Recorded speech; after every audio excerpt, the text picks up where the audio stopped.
Neymar junior নামটা শুনলেই যেভাবে চিৎকার করে উঠি ঠিক সেভাবেই আবার একটা দুঃসংবাদে কাঁপে আমাদের হৃদয়। করোনা ভাইরাসে আক্রান্ত হয়েছেন তিনি। এই খবরটা জানার পর আমরা সবাই শক।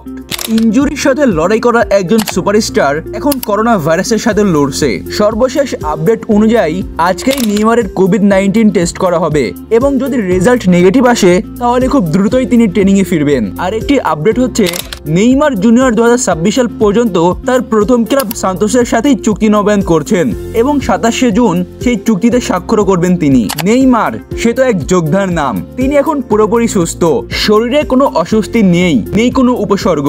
ভক্ত হিসেবে আমরা চাই নেইমার আবার আগের মতো হাসুক, খেলুক, জ্বলে উঠুক মাঠে। তাই প্রে ফর হিম। করোনা যেন তাকে আর এক মুহূর্ত আটকে রাখতে না পারে। নেইমার ফিরুক, কারণ ফুটবল তখনই সুন্দর যখন নেইমার মাঠে থাকে। তো দর্শক, আপনারা কারা কারা এই ইনজুরিতে আক্রান্ত দুঃখী রাজপুত্রের অপেক্ষায় রয়েছেন অবশ্যই কমেন্ট বক্সে জানাবেন।